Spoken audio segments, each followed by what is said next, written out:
Now today in the shop we're going to rebuild the starter on the Suzuki GS1100E. It's a 1982, but almost all of the motorcycles in this area have very similar starters, and the rebuild kits are still available. I got this rebuild kit from Amazon. It was about $22 if I remember right. It has a lot of extra parts that I didn't even need.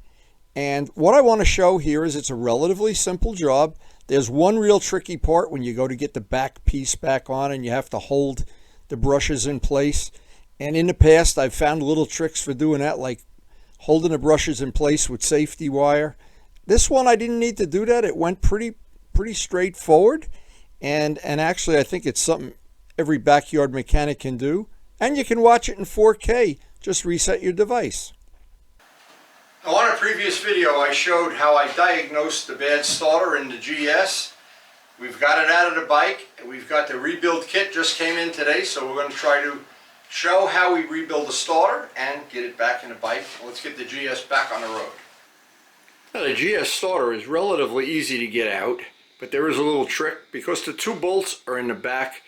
Way in the back, you can see them here in the cavity, and to get them out, and relatively easy, if you can get your hands in there. You need tiny hands, and there's a little trick I use to put the bolts back in. I'll show that right now.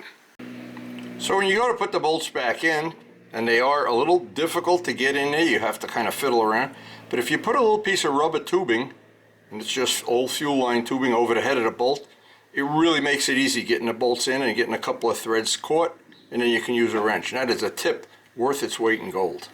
So once the starter is out, and again these are the two bolts that you can picture when you're trying to get these out, this slides out, and this O-ring, if you have any oil in that starter cavity, it's probably this O-ring that's gone bad or gotten dried out or whatever. But that's basically what we're going to have to rebuild. And let me show the kit.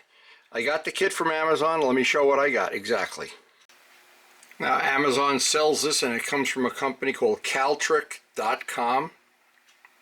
So when you open the package, this is what it looks like, and I'll be real careful using a razor blade to take the parts out, but it does come pretty much in a nice tidy business-like way. Now, the only problem I ever envision when you get parts for 41 and 42-year-old motorcycles, that they're the right parts, and that'll yet to be determined. So these are all the parts. Of course, this is the part where you would hook the battery wire that comes from the motorcycle, the secondary set of brushes, two of the seals, a bearing, two extra gaskets for sealing back the case once the case comes apart. Now, using my spare battery, which I know is good, and I know I have enough juice in there to just do a starter test, I hook the ground. I'm not getting anything. I move this a little bit. That should move it to a new spot on the brushes.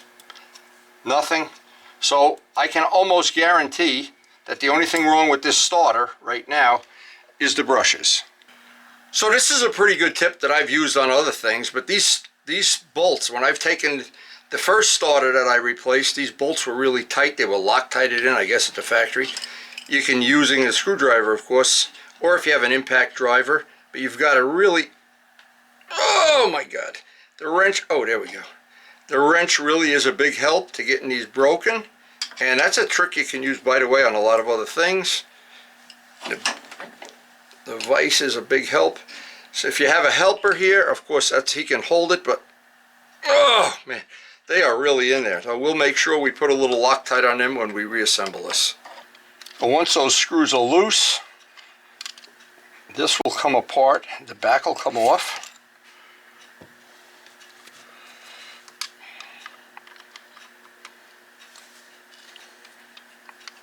Again, all these jobs are a lot easier if you have a helper, but sometimes we just don't have. Luciano was not able to make it today, so we're going to give this a shot on our own. Okay, you see this little detent here? And what that allows you to do is just break this apart without using a hammer, and carefully pull this apart. And that comes right off. And there you have the guts and the glory. And this is where the brushes reside, and you can see it's all really taken a beating. We're going to try to clean that up. We have some electrical parts cleaner, and of course the housing in the back, that'll have to come off, and then we can replace those parts. So once you have this apart, you pretty much, you see the belly of the beast. Now we're after loosening this up, we should be able to take this out.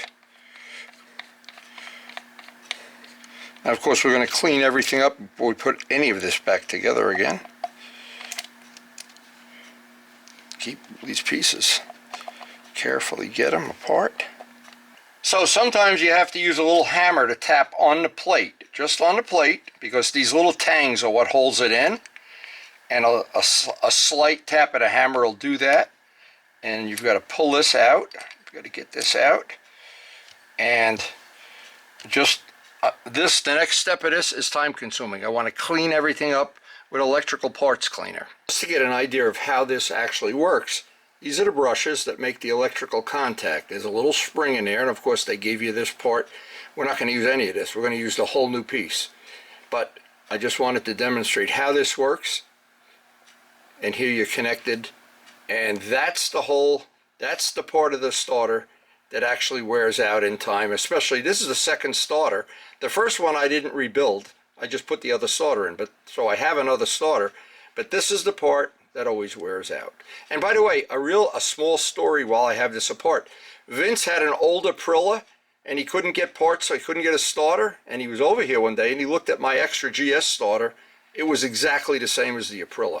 So you got to somehow cross-reference that if you have a bike that you can't get parts for. A lot of times they use that part on several other bikes. And this you can get at AutoZone, electronic parts cleaner. We want to clean everything as clean as possible. I don't want to put this together with any grease at all.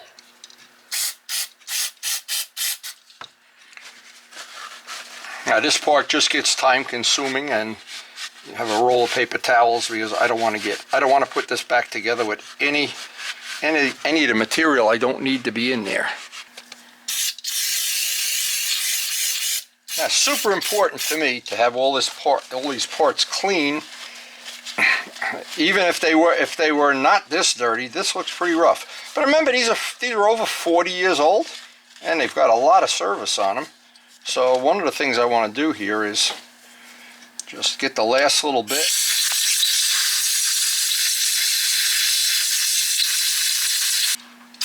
And this, of course, is the part that needs the most cleaning, and I want to clean up this little spot where the brushes go.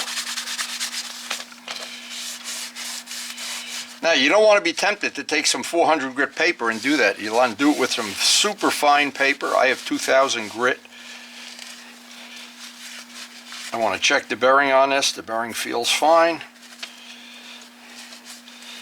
They do give you an extra bearing if you want to replace that. If it's not worn, there's no reason to do it. So I don't want to take material off. I just want to clean this, and this is 2000 grit, just to bring it back to renew it, so the brushes get a good contact. And I want to clean out anything with a razor in between the segments, and then I'll re-clean this with the parts cleaner, and we'll be ready to start assembling. Now the next step on this is to get the old O-ring off, and you can feel how dried out and that's got over the years. Get our new ring on. I try to clean my hands at this point, try to not get anything contaminated or dirty that I don't have to. This part's pretty clean now. We got the new O-ring. Now the next step is to assemble this into position and make sure the little springs that are in there's little coil springs that are pressing down on the brushes with a very slight amount of pressure. And we don't have any interference on that. They're nice and smooth. This one's nice and smooth. And when you assemble it, this little tang has to be right. That's what keeps it from rotating when you put the back cover on. So it's most important as you're assembling this, that little tang stays exactly where it's supposed to when you put the back piece on. Now this can be the trickiest part of the job, is getting both of the brushes pushed back. This is where you really could use a helper before you snap the back cover on.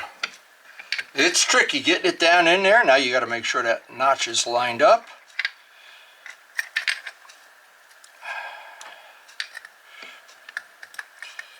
And that's usually the hardest part of the whole job.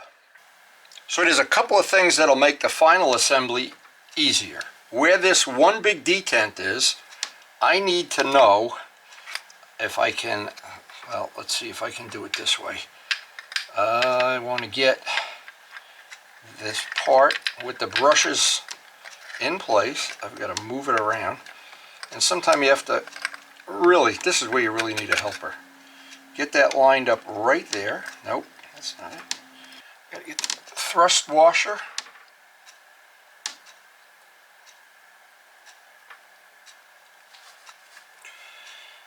And now to get this to be back in,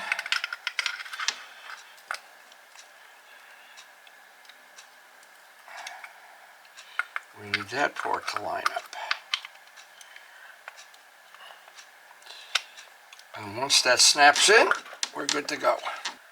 Now it can be tricky getting that whole back end to be in place, but what I found, don't tighten one screw, get them both torqued down equally, because that back piece has to snap in. It just makes it a little bit easier. Then we'll bring this over to the vise. There, I just heard it snap in. And it snaps that points plate. When you have that little detent lined up, it snaps it in place. And if you do this carefully, and then go over to the vise and torque it down, I think you'll be in great shape. So before I do anything, I want to test this and make sure I don't have any short circuits or anything. And this pole has that rubber little insert that insulates it, because this, if you ground this out inside the starter, you have a direct short, it'll just blow the fuse in a motorcycle.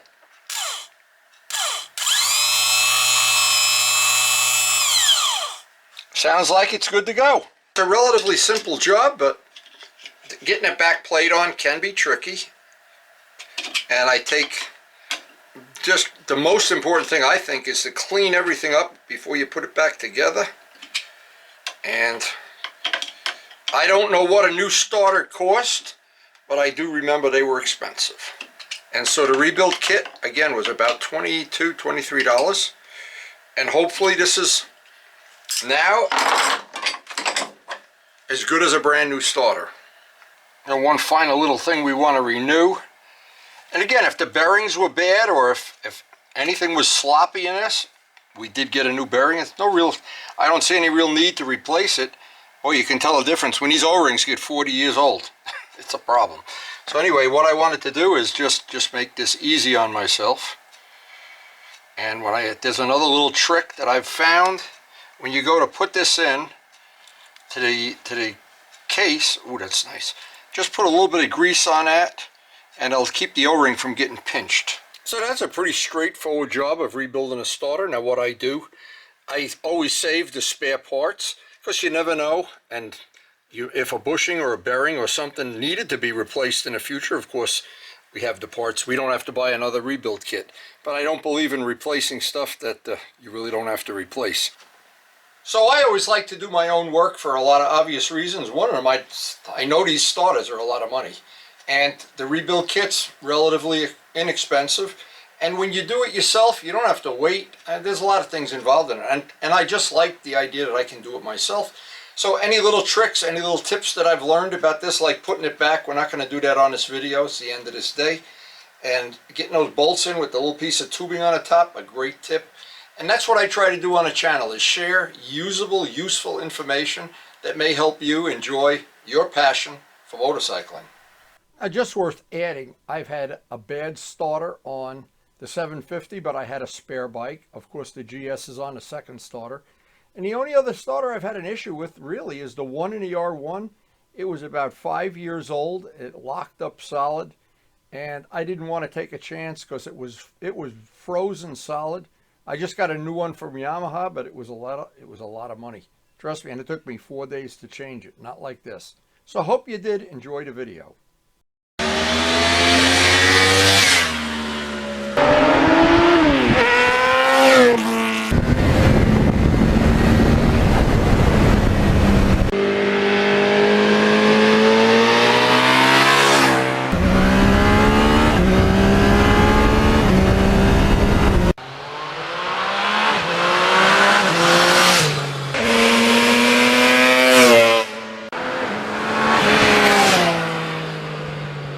And thanks so much for watching.